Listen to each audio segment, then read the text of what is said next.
Okay, sourcing the right ingredients.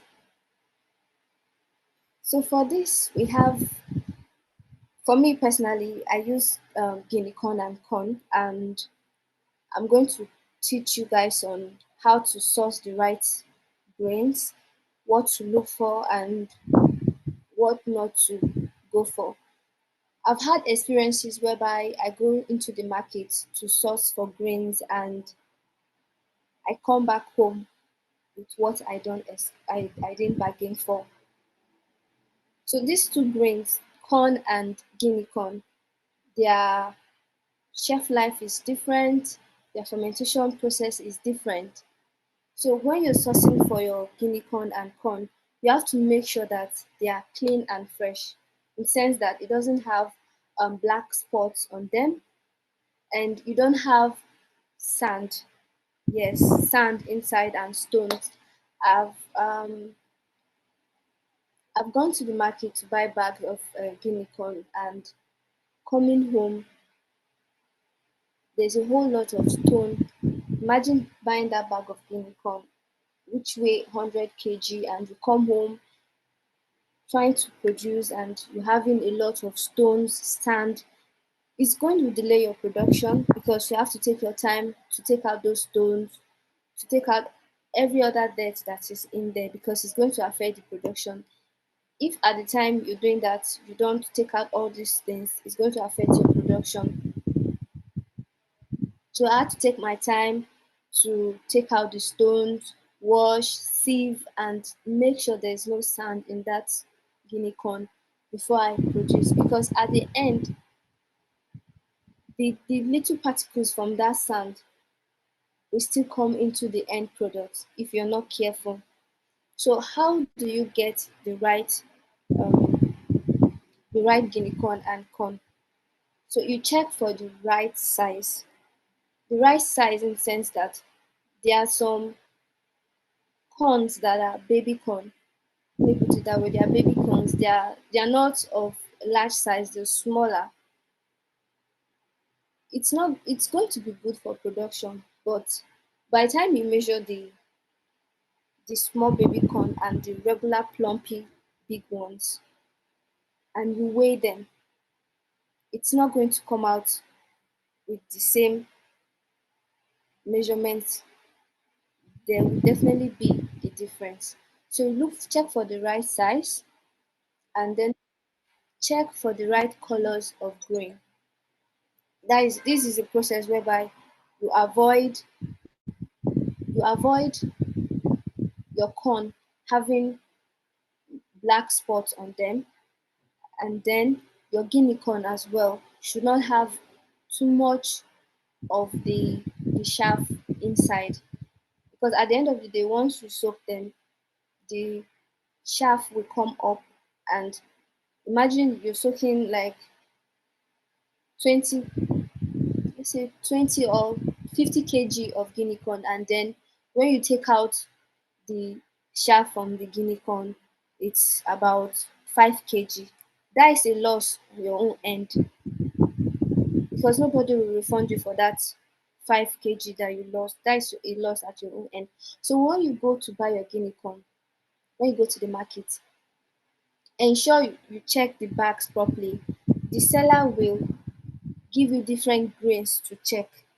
So once you have them, you have some that has, you definitely see the texture on your hand. Those ones that are sandy, you practically feel the sand on your hand. So if you can feel the sand on your palm, definitely that bag of guinea corn will be infested with a whole lot of sand and stone. You shouldn't buy that one, because it's going to affect your production, it's going to affect your costing, it's going to affect your end product.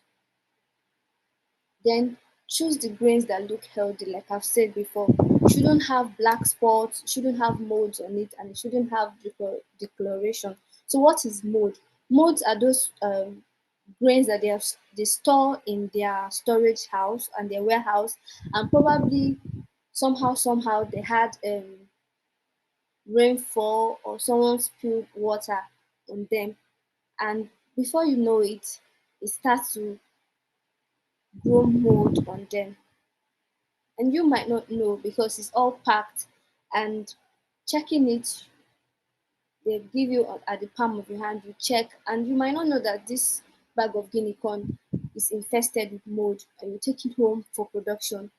Definitely it's going to be a loss at your own end. So while sourcing for your grains, please be careful and be watchful the kind of grains you are getting. So, and work with appealing colors. So working with appealing colors is we have different kinds of grain colors. Like the corn has the white one, the yellow one, and then the guinea corn has the brown, the red, and the white. So you want to go with colors that are appealing to the eyes after you're done with production, after you've done drying and packaging. You want to go with colors that are appealing to the eyes, that when people see it together with the packaging, when they see it, they'll be like, oh, this is nice. I like the color of the pap. Like my pap that I have here with me,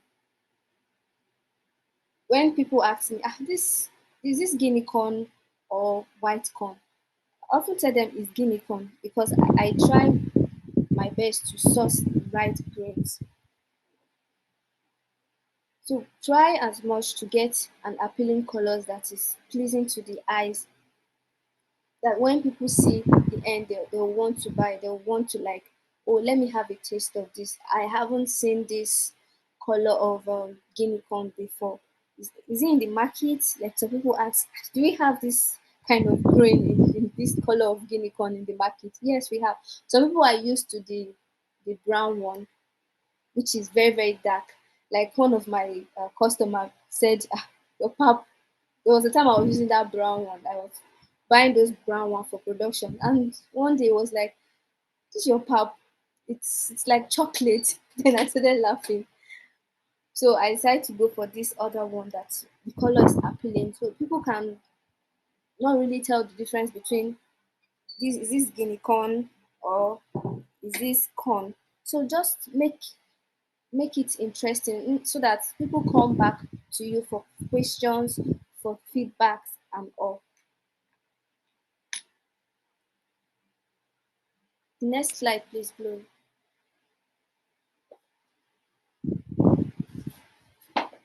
So getting the right texture, like I said before, when grinding, it should be smooth. So this process is after after you're done buying, and then after your fermentation, your grinding process matters. I've had a situation whereby I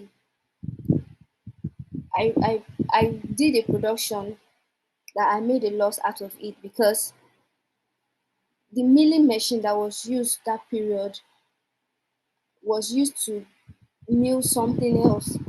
So the the acidity from whatever was milled with that machine with the acidity from the guinea corn just meshed together, and it gave the pap one funny smell and taste. And that is a loss on my own end. So when you're milling, please, if you don't have your personal milling machine, you're going out there to mill, make sure the miller mills with a clean milling machine. So they have to wash the milling machine properly.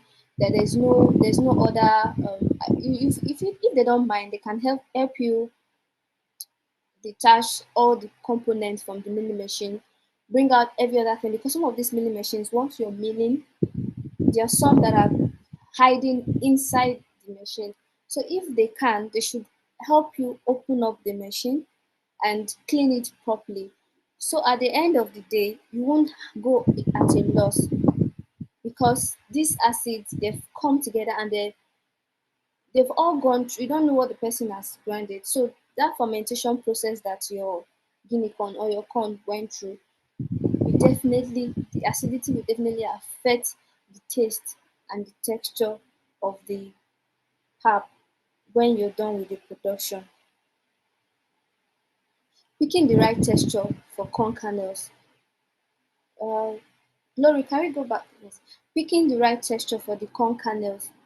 I've had a situation whereby I bought corn.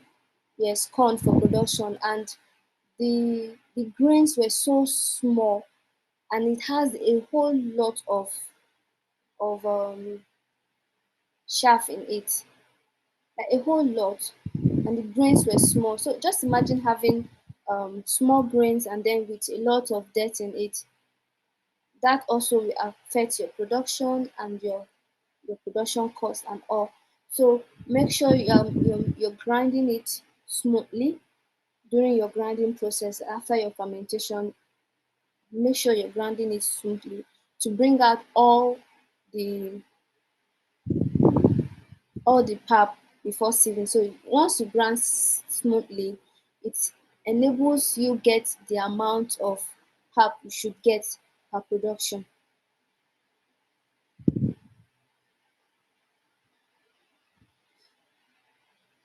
Glory, the next slide. Okay. All right. Storage. So know the seasons for these grains.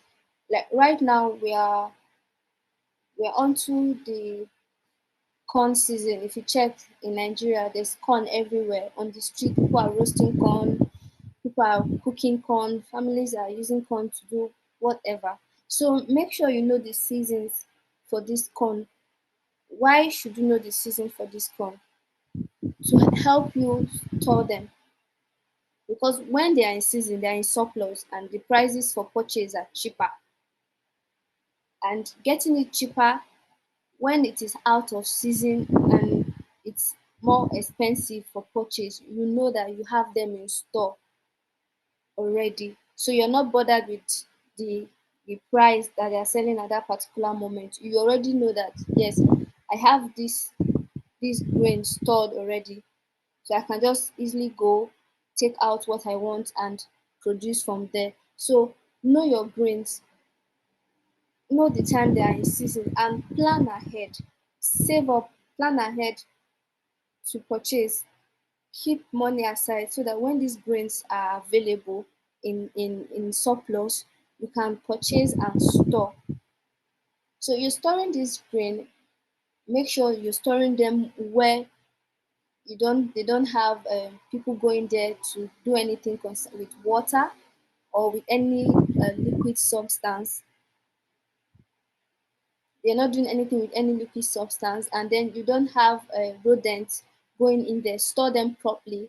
I advise you have your wooden planks laid properly on the floor before storing them on top of that wooden plank.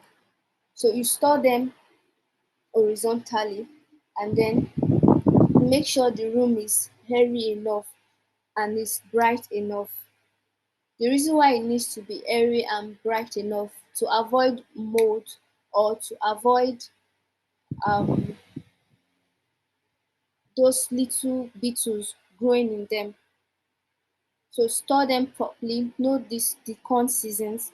Know your guinea corn season. Know when they are in surplus, so you can buy them for storage and save up for them because it will help you once these grains are out of season.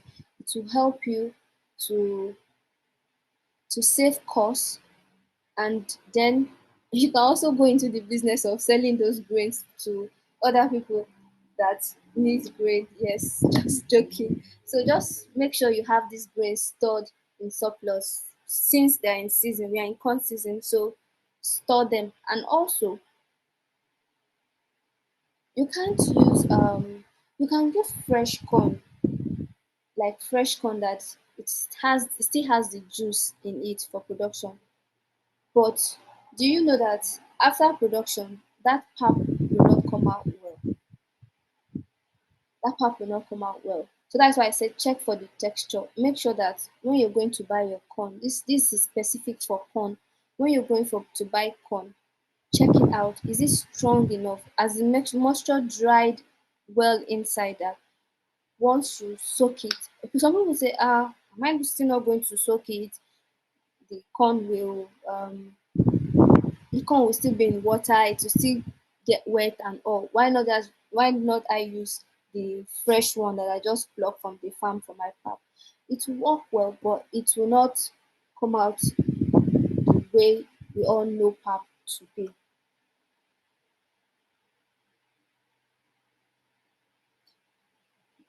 Laurie, the next slide, please. All right.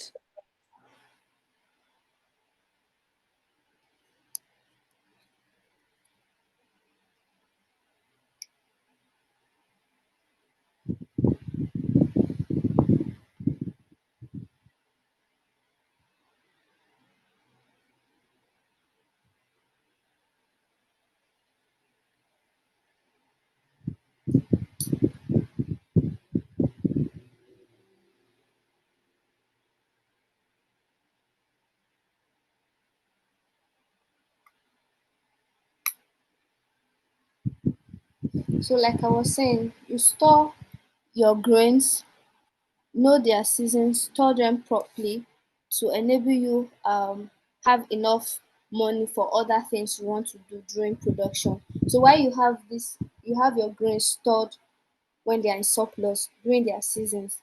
When they are out of season and expensive to purchase, you know that, oh, I have my pap, my guinea corns and my corn already.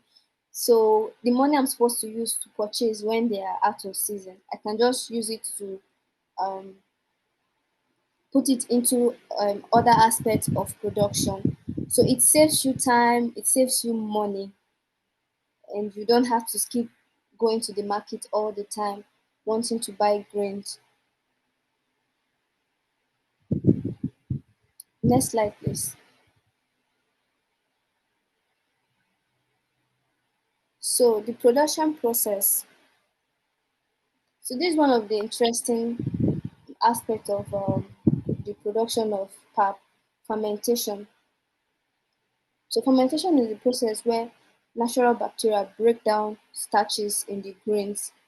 So this process is very, very crucial, very, very important, because if you miss out of this process, it's going to affect the end product of the pap.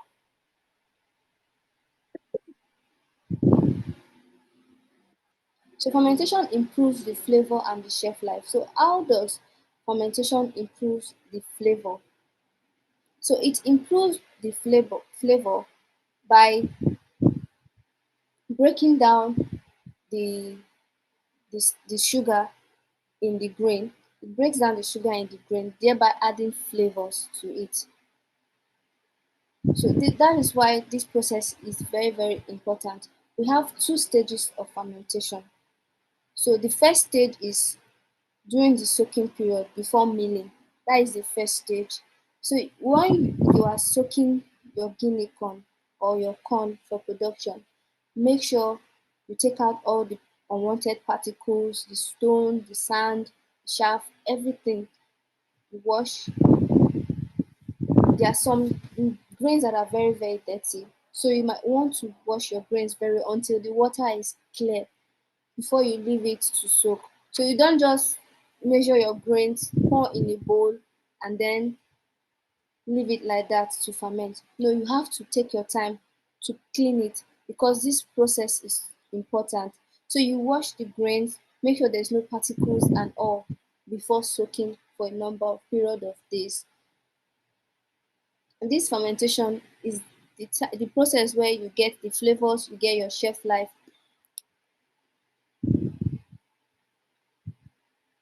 Fermentation is the process where you get the shelf life, you get the flavors and the aroma from your from your pap. It's also the reason why you buy your pap out there and it's all sour because it has gone through a whole lot of fermentation. It has stayed too long in a fermentation process.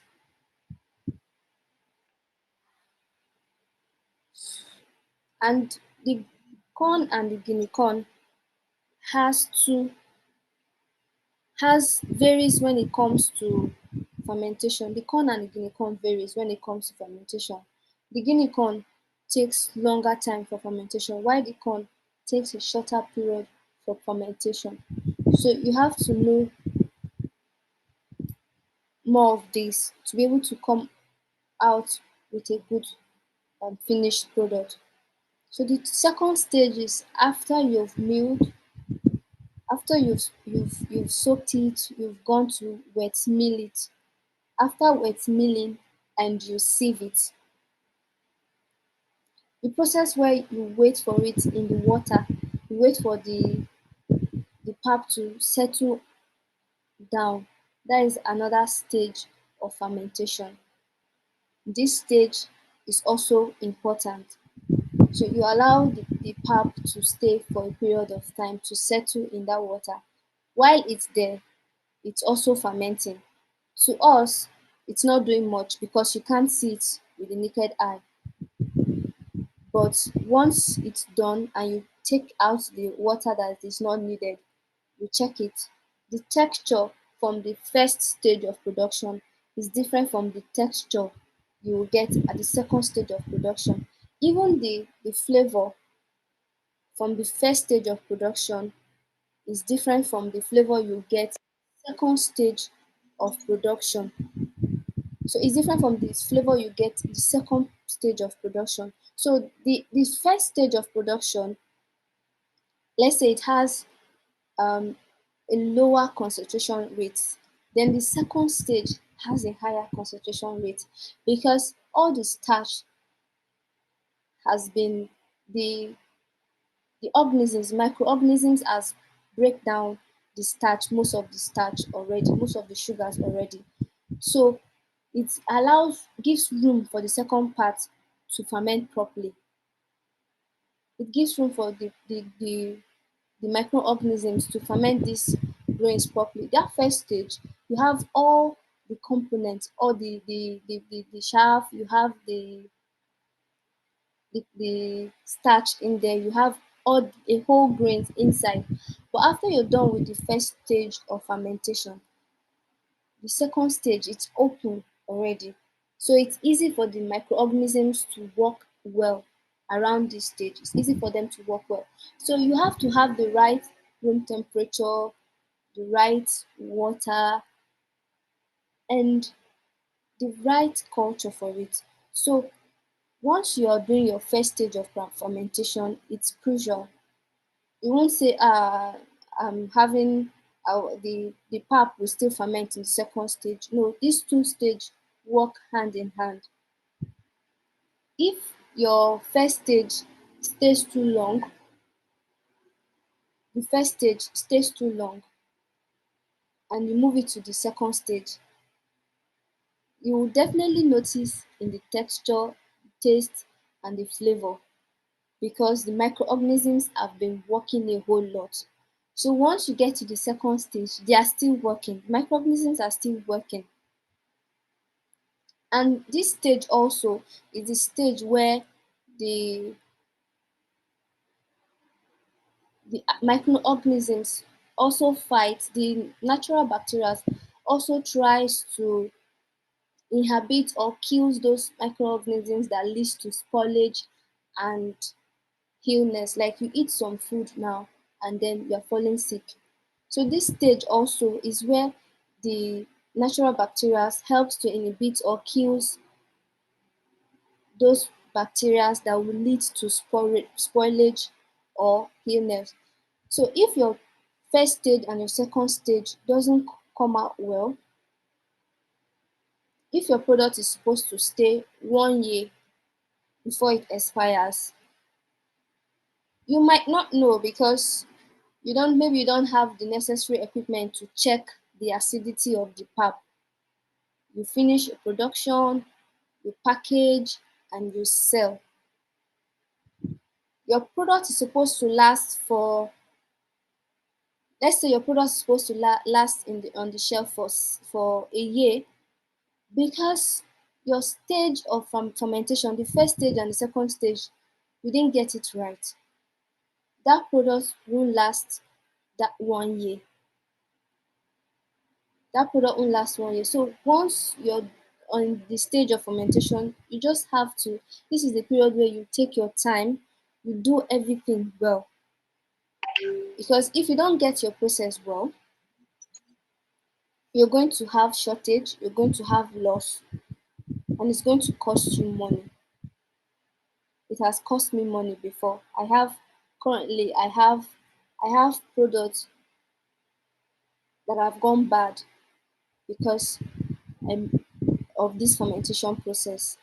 It will cost you money. So just imagine you are spending money for production, and then at the end of the day, people calling you that your pap that you made, it's not coming out the way it used to come out. What happened? Or there's this funny smell. What happened?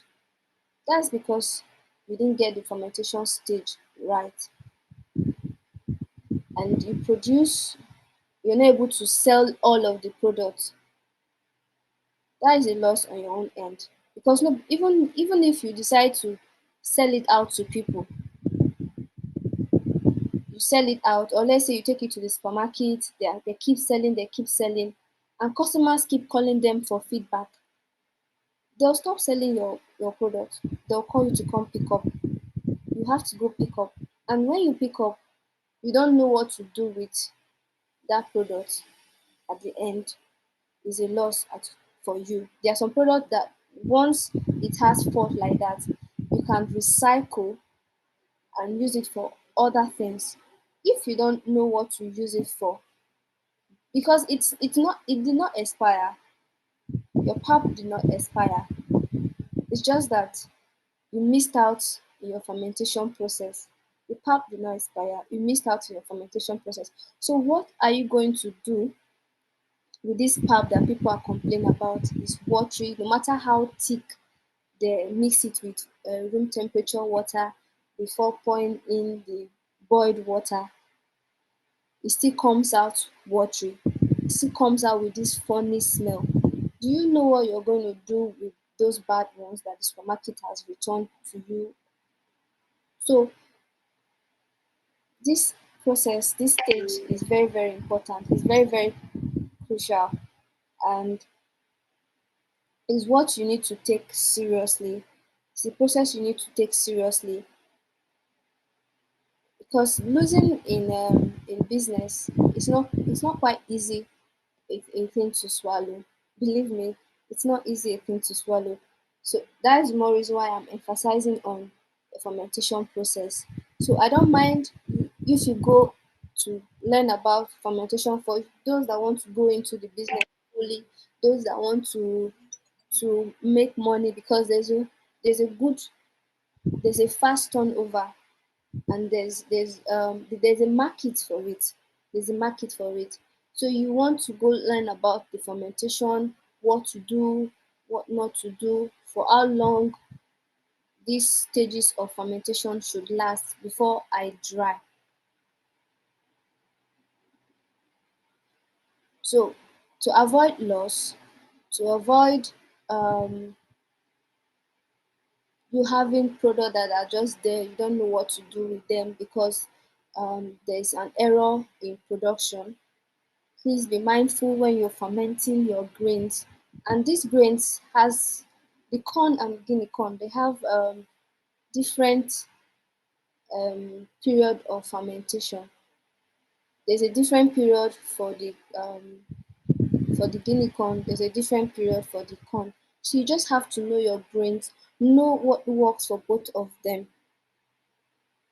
so they don't stay long in water or during the fermentation stage, or they don't even stay the particular days they're supposed to stay during fermentation.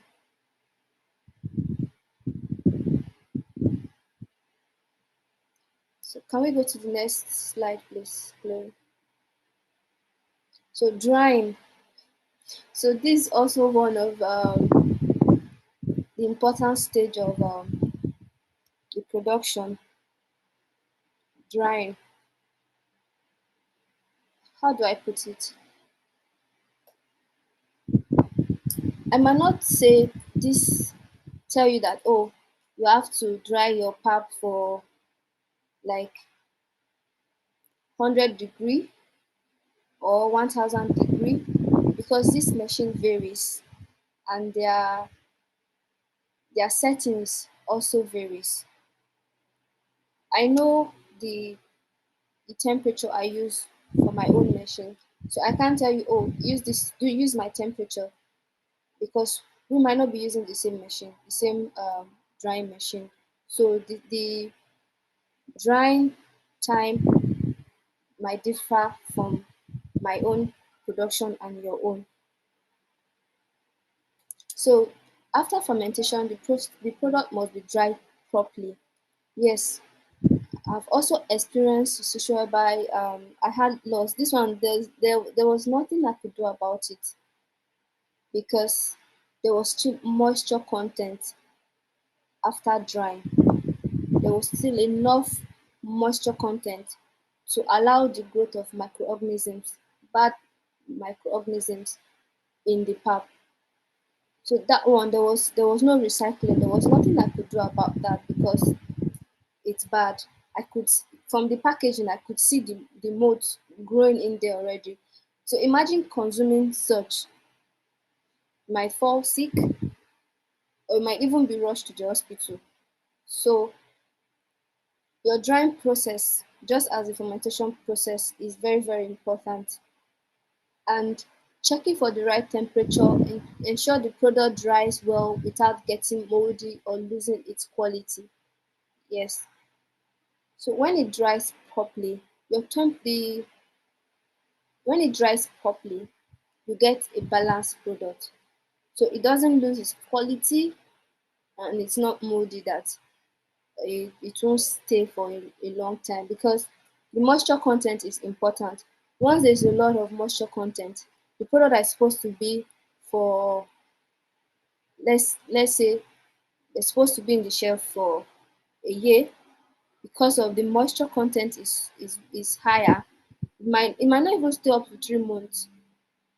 You supply to your supermarket, and even if people don't complain, and any of the procurement managers see that this pap it's growing mold, they will call you for pickup. And this time around, there is nothing you can do about it. There's no recycling. You can't recycle this one because it's already bad. There's no recycling like the first one, that the fermentation process, at least you know that yes, I I missed out on this. The product is still good, it didn't expire. So I can recycle, I can do something with the pap. But once it's about drying and it begins to grow mold, there's nothing you can do about it. It's going to be a loss at your own end. So be mindful when you dry, then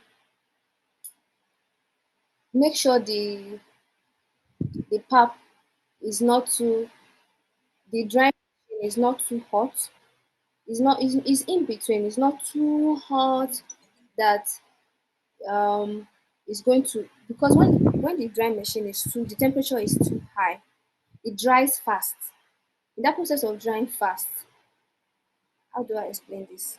The it doesn't It's supposed to be a process where the moisture content comes out gradually. It's not supposed to be rushed. It comes out gradually. It's a process that comes out gradually. So increasing the temperature is just like giving it too much work to do because this thing has been fermented. When you talk about drying tomatoes, it has a temperature setting for it. When you talk about drying tomatoes and pepper, they have the same um, drying process. But this one has been fermented, has gone through this process already. So it doesn't need too much heat, just something moderate, something in between, not too hot, not too cool, because it needs to dry slowly.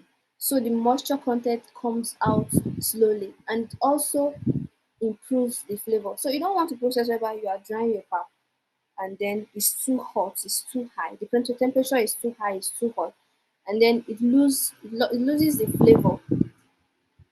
So after you dry, definitely you have to check what you've produced. You have to taste it yourself before packaging. You can't just produce and then package all at once. No, you just have to. check what you've produced. You have to test it yourself. So imagine you're done drying and then you taste it and the flavor is not it's not there because pap has its flavor. It has its flavor. It has a unique flavor that everyone can relate with. Every Nigerian can relate with that flavor. So if you dry it too high, the temperature is too high, it loses this unique flavor and it also loses its taste. And because the moisture content was rushed out, it doesn't the shelf life also will not last because the moisture content was rushed out. And after a while, when you check, after a while, for like let's say 6 months, you check that product. It's dry, yes, but once you feel the package, once you press it down or when you check it, see that it's a little bit bloated. Those the pap inside is a little bit it's like up. When you package from the beginning, it's okay, it's normal. When you're done with everything, it's okay. But after a while, like let's say 3 months gone, and you go back to check that pap, the packaging will be kind of be bloated because the moisture content was rushed out. So the fermentation process will also affect it as well. So check very well, not too hot, not too cool, just between. And do your research very well when you're getting your drying machine. Knows what work for that drying machine. Knows you just know how the temperature to use for your fermented product. Know what you're doing with that machine. Research about that brand you're using. Do a whole lot of research about it because it's also important that you do your research about that brand you're getting your dehydrator machine from. Know your brand. Do your research about fermentation and all, about drying and all. So you know that yes, okay, this is the machine I got using this temperature check for it and all. And also, um, there's also a temperature check. There's a temperature check. So you might want to use a temperature check to check if you have the right temperature, you're using the right temperature, or you're not using the right temperature. There's also a fermentation test. So you check if the acidity is balanced because fermentation is all lactic. For the pap, it's lactic fermentation, lactic acid fermentation. So you have to check if there's a balance between the lactic acid that you have in your pap. So that you have to check for the balance. So for your drying, you have to have your temperature check. Check if you're having the right temperature. If um, it's not, if the before you even dry, make sure that you don't have too much water content in the pap before loading it into the drying machine. Because if you have a lot of um, moisture in the pap after you've taken out the second stage of fermentation, after you've taken out the water, make sure you don't have too much water because that will slow down your drying process. And imagine you've been called from different place to supply and you don't want to hurry the drying process. You just want to take your time, go through the right process because at the end you are the one that is going to be at a loss. So check very well, check properly, make sure all the most of the water content are out before you load it into your drying machine. If the water are not out properly, it's going to take a whole lot of hours for it to dry. And once it takes that hour and you have people calling you to supply, what do? You might be forced to let me just increase this machine. Is it not just for this production? The next one I will do better. That you will do better. It's you that is going to face the brunt of everything because you're doing better will affect your end product might not last for you for that 1 year that you are thinking about because I've been burned severally. So try as much as possible to make sure that you follow the right process, you do all your checks, even if you have people help doing this job for you, this work for you. In the different processes you have, check by yourself, check this, check that, make sure everything is well. If you have someone working, give the person the right orientation. Tell the person, I want this thing like this. I want it done my way. I want it done like this for me. It's not because you have somebody doing it for you and then you push all the job on that person. No, check for yourself. Check the processes. Check how the person is doing it. And then if anyone you need to come in to do for yourself, please do it. Because at the end, you're not the one paying for the loss. It's not the person, pardon me, it's not the person that is going to pay for the loss. You are the one that is going to pay for the loss. Imagine you have a packaged pap that didn't dry properly and there's mold on it. That one you cannot recycle it, you have to trash it. And you trash it either you're crying trashing it, or you are smiling trashing it, probably because you have a backup plan, or I don't know the plan you're going to have at that particular moment. Believe me, you're going to be hot, like you're going to be pained by it. You're going to be pained by it. I have pap that I just left it there because I don't want to even see it. I don't want to look at it. It's a whole lot of loss for me. So just imagine going through that and you can't sell it. Even if you sell it, they will still call you for the complaint. So watch this process properly because it's important for you. You know what you know it's your business, and let this process flow without obstructions. Next slide, please. Glory, the next slide, please. All right. So packaging. Packaging. So once your pap is dry, so how do you know if your pap is dry? So that's one of the questions I'll answer now. So how do you know if your pap is properly dry? There's a machine for checking moisture content, but if you don't have that machine, so what you do is you take out from different layers of your machine, your dry machine, you check with your finger. When you crush your pap, when you crush the pap, it will to give this powdery feeling. What? It will give this powdery feeling to it. It will give this powdery feeling to it. That is when you know that the pap is dry. And then when you leave it to cool off, like after drying, you know it's still hot. Just leave it in the machine to cool off. You don't expose it too much to air. So you don't expose it too much to air. You just leave it to cool so that the active bacteria in the hair doesn't go down on it and start working and reduce the shelf life. So you leave it in the machine to cool off. And if you have other pap that you need to dry, just take out that one, leave it, pour it inside an airtight container, leave it there to cool off.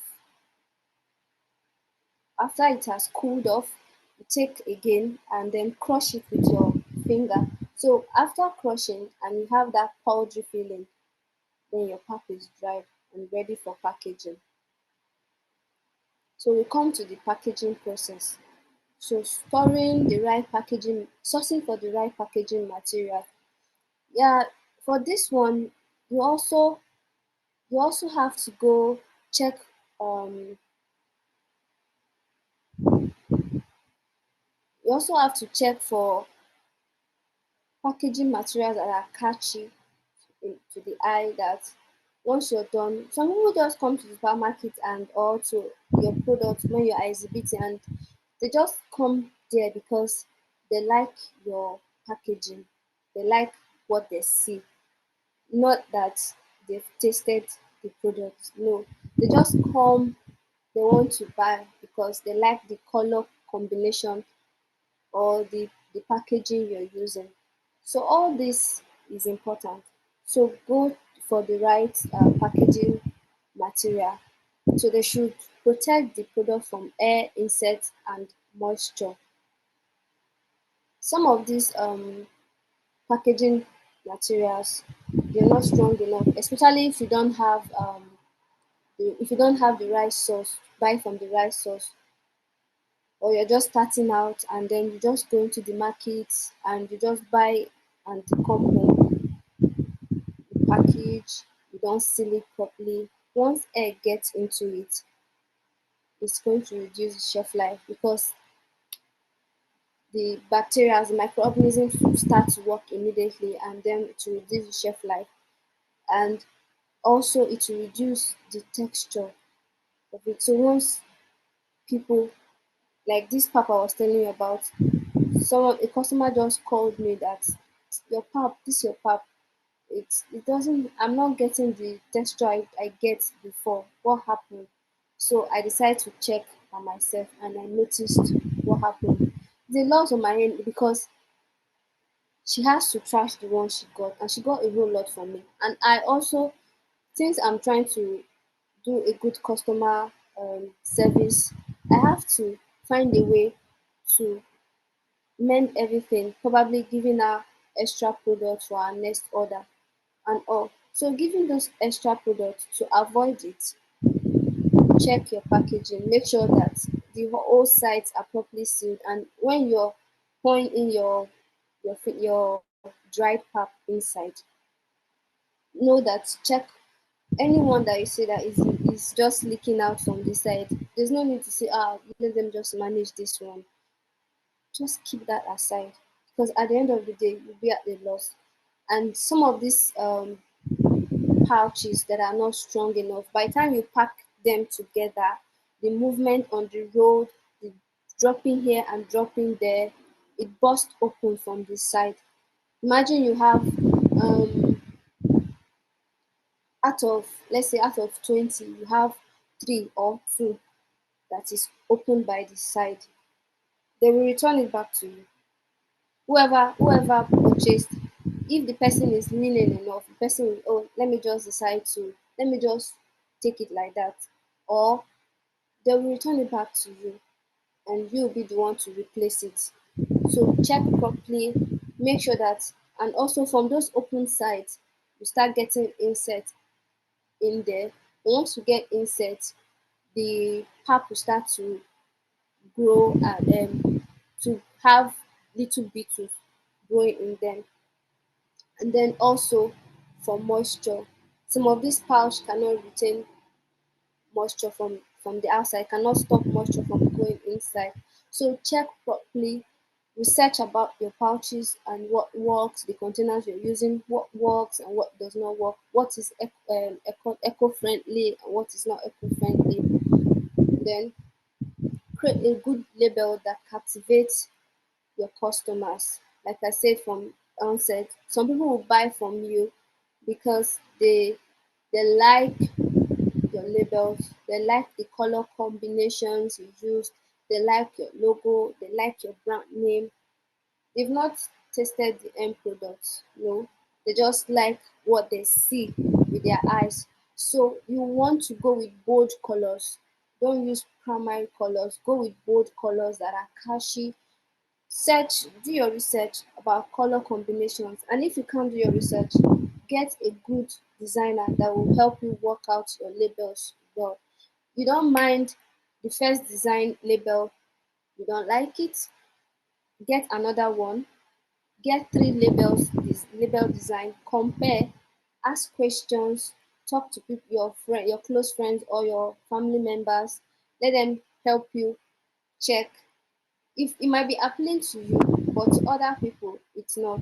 So do your comparison, check for the one that is catchy to the eye.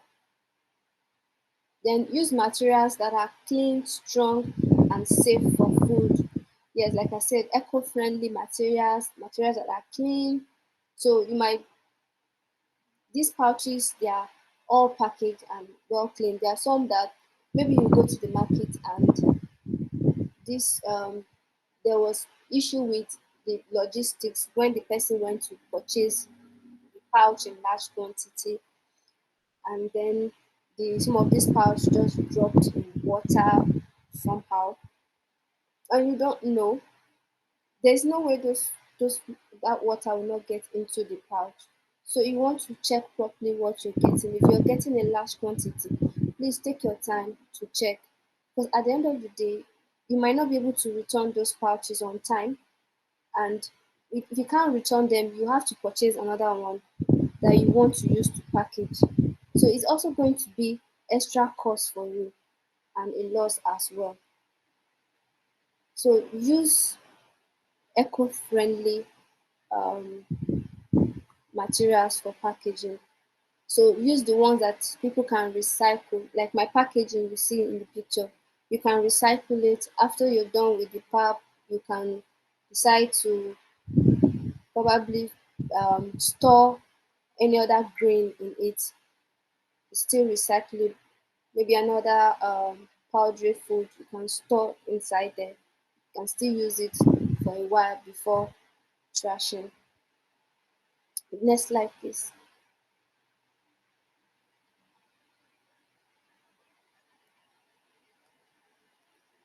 So market survey. Check how much other sellers are charging for the same product. It's very, very important. Even before you start the business, before you start your business, you have to do your market research, know what works and what doesn't. Know your market, know your buyers, know who are know who your customers are. So before you start any business, you have to know the market. You have to know who your buyers are. You have to know who you are selling to. So you don't just stand up and then you want to go into this business without knowing the market, without knowing your competitors, without knowing what they are doing or what they're not doing. Then create a survey form where you ask your customers how much they are willing to sell. So for this one, creating a survey form, it's good, it's helpful because from there you compare price, and sometimes out of let's say out of 50 response you might get let's say 20 that are of the same price range. So like what I do, I didn't do this survey form. What I did was, once I take my product out there and then people are saying, ah, why are you selling this price? Why are you not selling this price? Another person will say, why are you selling this price? Why are you not selling this price? And I come back home, I see that that price is those two prices I had are of the same range, and it works for me. Why not? Those people that take out their time to tell you, oh, why are you not selling this price? They really want to buy. Some of them really want to buy your product. Not that they cannot afford it at the current price you're selling, they can. But for them to tell you, why not sell it this price? Why not sell it this price? And all. And you come back and you do your review for yourself, and you know how much it cost per product. You know it cost per product, and it works for you. You might decide to bring the price in between, so it's not too high for them and it's not too low for them. You get. So and then your price should be fair. Yes, like I said, not too high to scare your customers and not too low to make losses. So you're in business to make profits. You're not in business to make losses. So your price should not be too high that people will say, ah, this product is too high. I cannot afford it. It's not the regular pap I know. I will go to Ya Basira on the streets and just buy 100 naira and my family is okay. Yes, they will go there and buy. But what will bring them back is the taste and the texture will bring them back. If your product is good, they will go out there to buy. cheap one. Believe me, people always go out there to buy.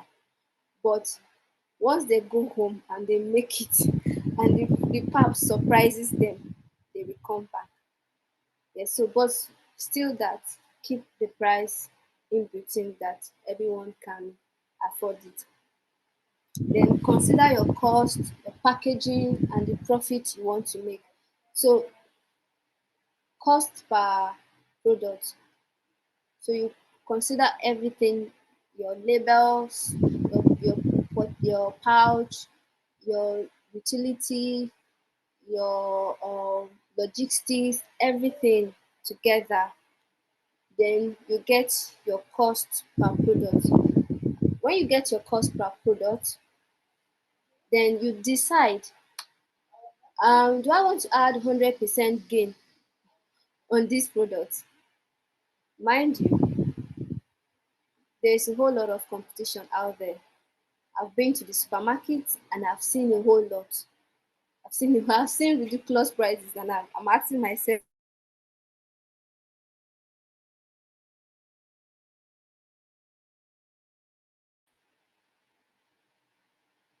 how is this person making profit from this price?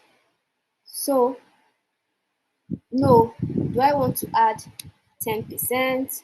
Do I want to add 20%? Do I want to add 30%? Just know what works for you, what works for your customers, because at the end, you're not the one who will consume whatever you're producing. You're producing it so that people out there can buy from you and you can make profits. So know how much works for you, know how much you would like to add as your profit.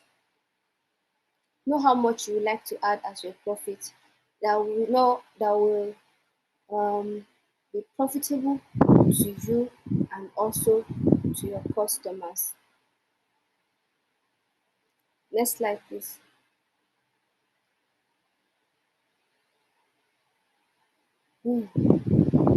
Question and answer time.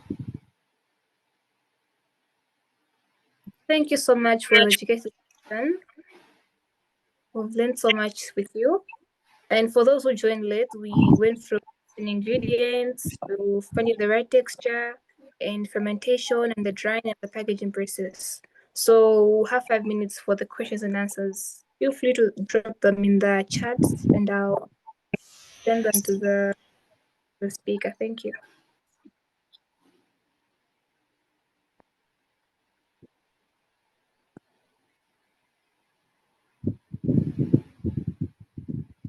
I didn't get that, Glory.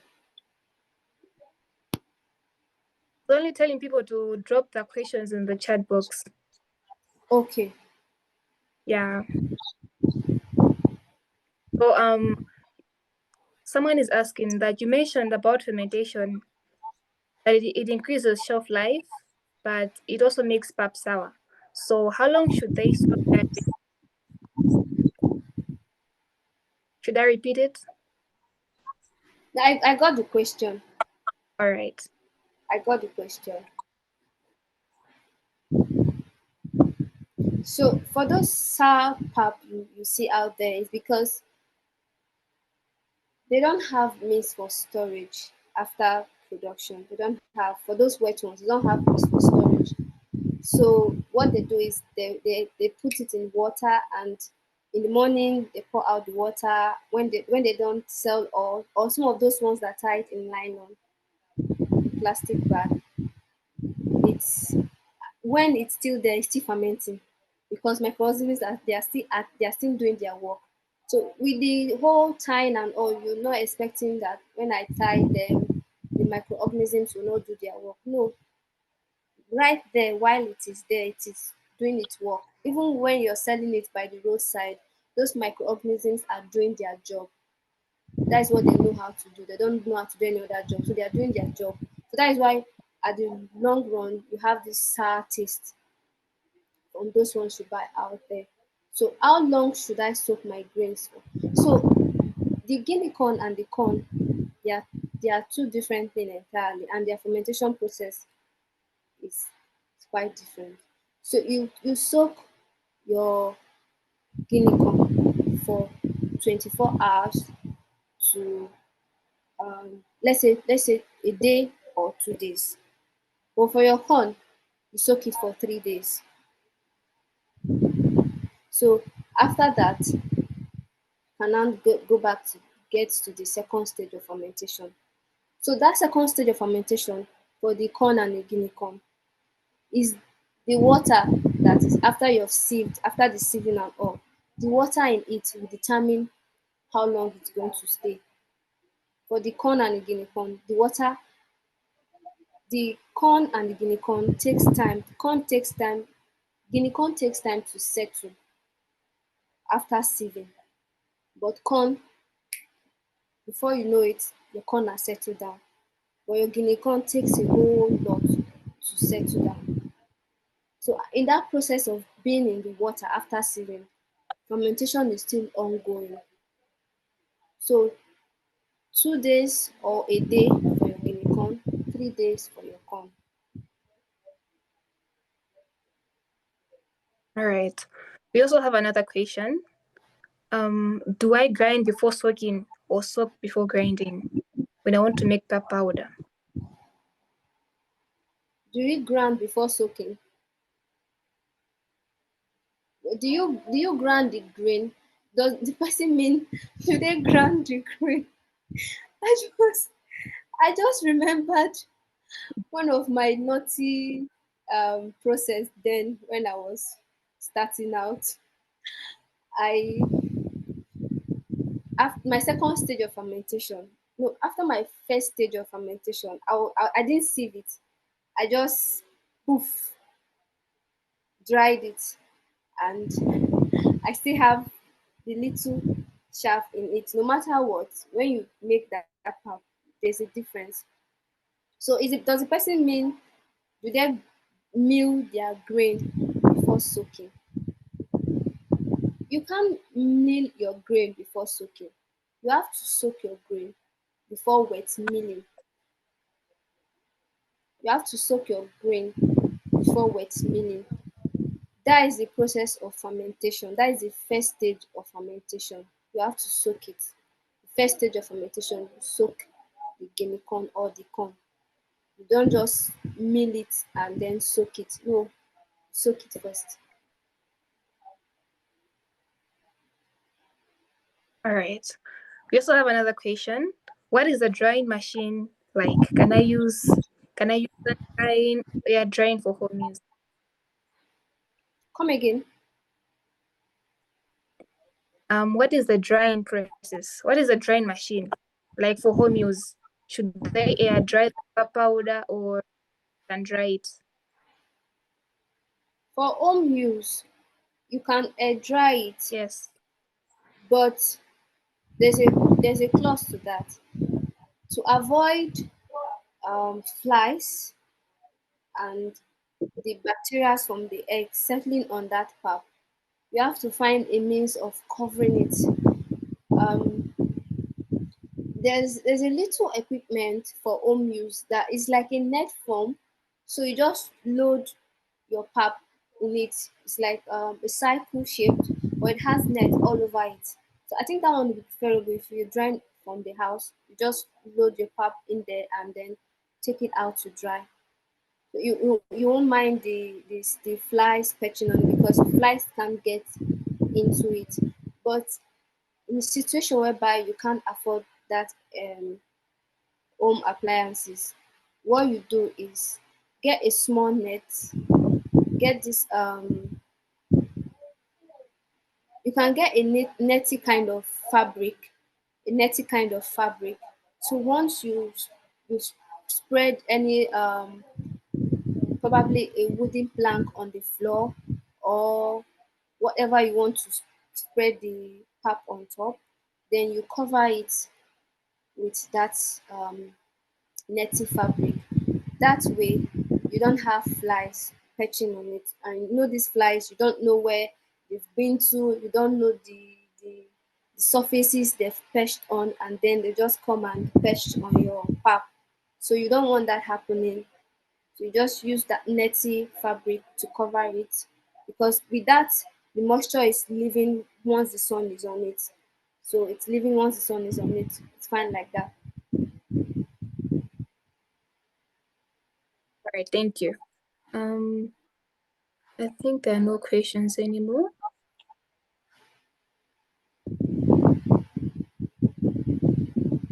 Those are the questions that. Do you have anything to add? Someone asked, how did I start? I can see a question there. Um,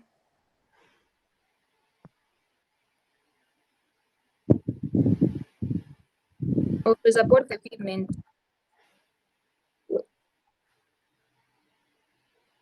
They ask what are the equipments one needs to start this business. Like, what is a drying machine like? Is it capital intensive?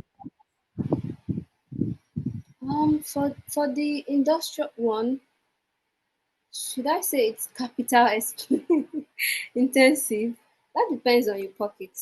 So it has different sizes. It has different sizes, and those different sizes comes with your budget. So you might get the one for 500,000, 1 million, 2 million, 5 million. So it depends on what you have at that particular moment that you can afford, that you want to start with. Sometimes just start with what you have. Start with what you have. You don't need to have the big size. Gradually, gradually you get there. So also look for some of these centers that are set out for you to go dry or produce and then come to your house to package. That way you can just pay over there for your drying. You don't need to have the machine. Just go over there, pay for drying, pay packaging. After payment, they dry for you, and once it's done, you call you up, you pick up, and that is all. You don't need to start worrying over how can I get this money to get this machine and all. No, there are places where the government has set in place that you just go over there, do everything you want to do, and you're good to go.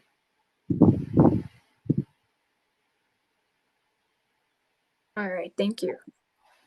Um, do you have anything else to add?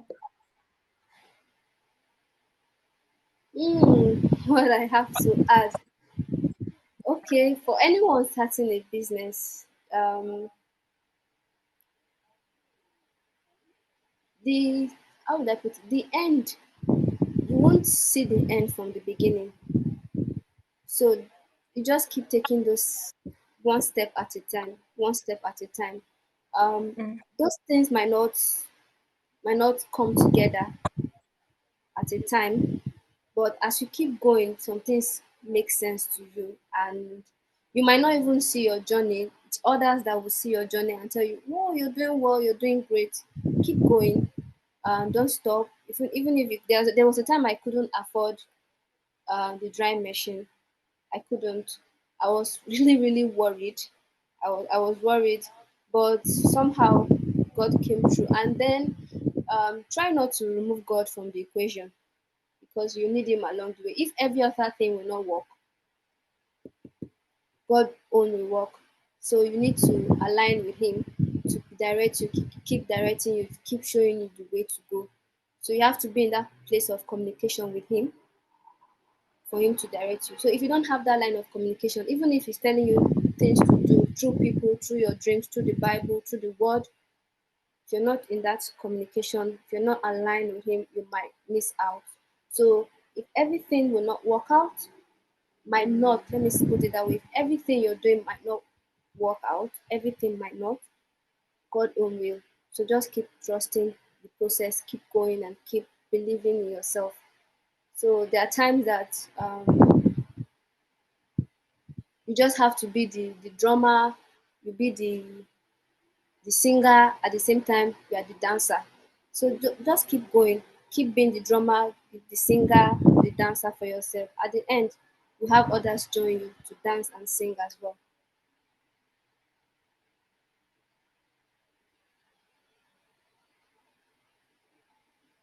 all right. Um, thank you for the educative session. for the question and the answers. Everything was very beautiful and educative. So before we close, I'd like to share a bit about us. So to tell us more, I will invite Timothy to introduce the app. Thank you. I should do what?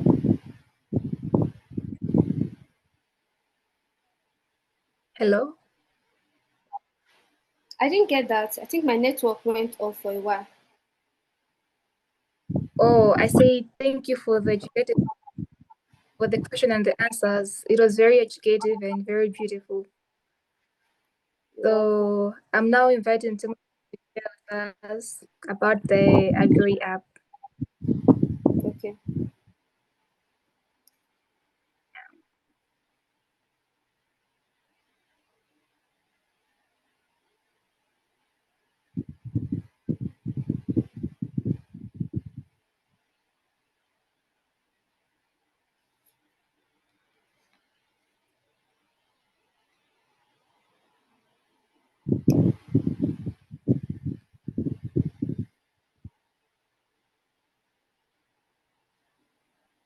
And we also have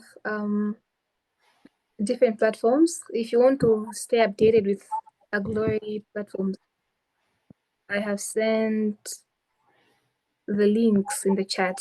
So we have our Instagram links, our TikTok links, our LinkedIn links, the YouTube link, the website link, and the Twitter link.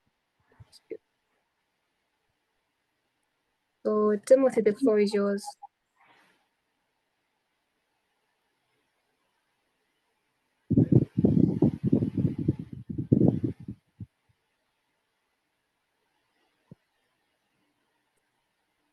Hello everyone. Good evening. Thank you so much for availing yourselves for the training session this evening.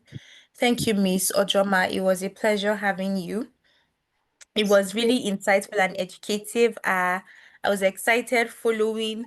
I love pap, and I might not venture into the business, but it was fun learning about it. I soak pap, but I didn't know that, fermentation was in two processes and the importance of it. So it was really educative for me. So thank you so much for taking out time to share your knowledge with us. I am super grateful for that. And okay, so going on, introducing the Agri app. Agri app is the application for all things Agri. So we would have the Agri Learn, the Agri Store, but today we are particularly introducing Agri Store. And we are inviting all vendors, everyone who has an agri produce, a farm produce that you are willing to sell nationwide. So we are giving you the reach.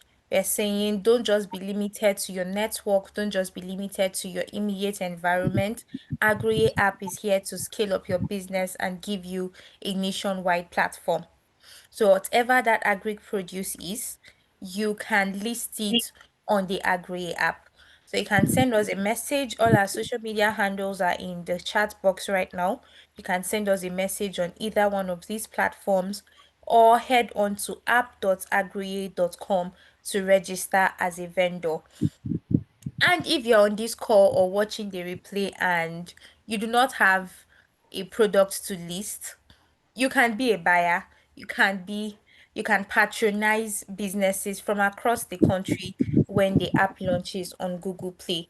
We're really excited for this and we hope to help you accomplish your dreams. Thank you all so much. Glory, you can round off the session. Thank you. All right, thank you so much. Please don't forget to check out the Agri app. We look forward to having you on board. So that brings us to the end of the session. A big thank you to our speaker and everyone who joined. We love to have you here and it was very good. A special thanks to Aburi for hosting this wonderful session. It was very educative. So don't forget to check out the link on YouTube and have a great evening. Thank you.